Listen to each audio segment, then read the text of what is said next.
It took a while, but with Ghost of Tsushima finally finished, it's time to go to a deep dive into one of the most anticipated games of the year. I remember seeing the trailer for this game at E3 a few years back and thought it looked fantastic. And then I never heard about it. The silence was a little concerning, and then I heard of the release date, and then I saw the state of play.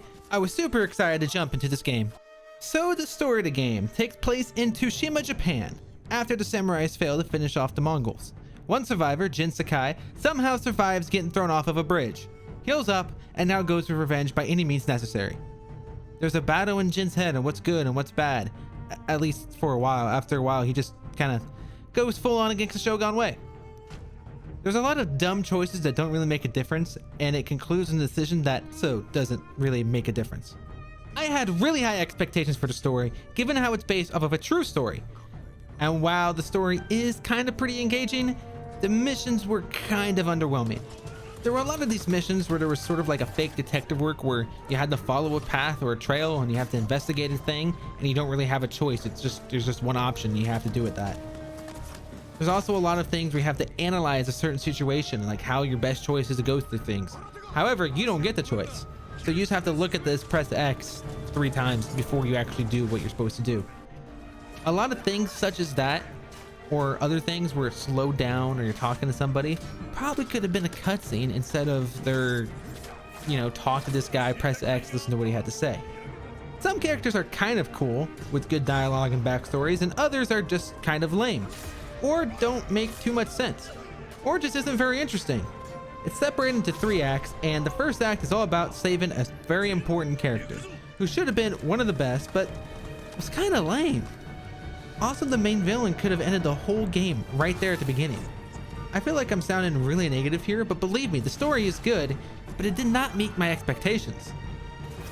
This cannot be said for presentation, however. The graphics in this game are insanely good, and with a fully customized photo mode, you can really take a good look at all these insane textures. There's a filter mode which allows you to play with this old school Japan movie thing. By default, you can only play with English voices, Japanese voices, although the Japanese does not match the lip sync, which is a little weird. It does not take away from the experience though, but I should mention it. The environment is massive. The map unlocks as you play it and is just a please to view, although you might have to go quite a long ways for some missions that it gets a little too boring.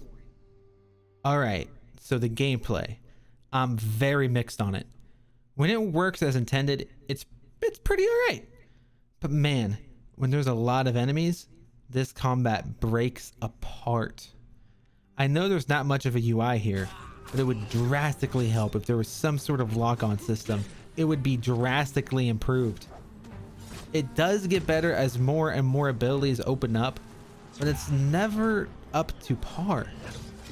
In my opinion, the stealth is a bit better, but that also could have been fleshed out way better.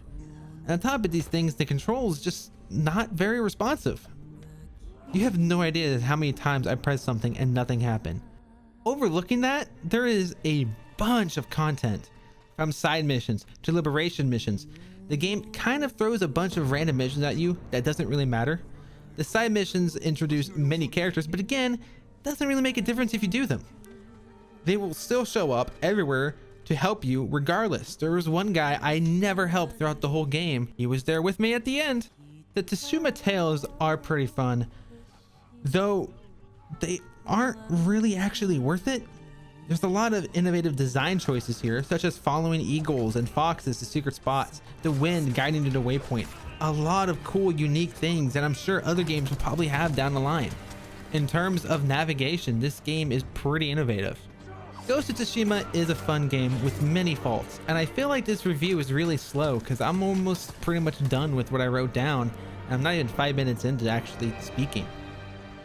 There was just a lot of parts where the game just kind of fell flat in. Starring visuals and fantastic audio cannot overshadow the wonky gameplay and occasional unresponsiveness.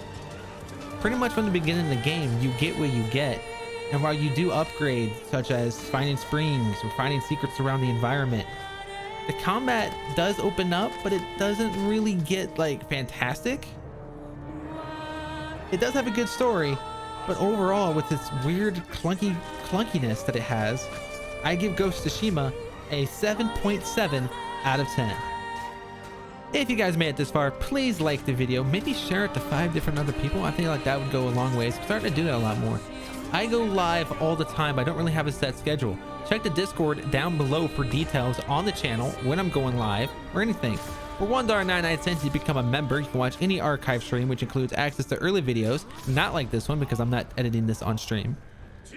You get exclusive gameplays and behind the scenes footage such as editing, which this one is not on stream.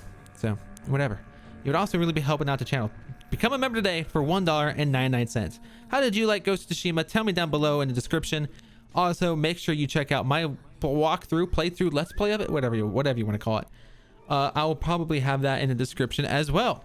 If you want to check out other reviews, I'll probably throw that in the description as well. Check that. And prepare for the next review, which is one of my games that is very dear to my heart. One of the franchises very dear to my heart. And I was debating on even doing this, but I'm going to do it. Till next time. Thank you for watching. Like the video if you haven't already. Subscribe for more content. Comment down below and check the description for links such as the Discord.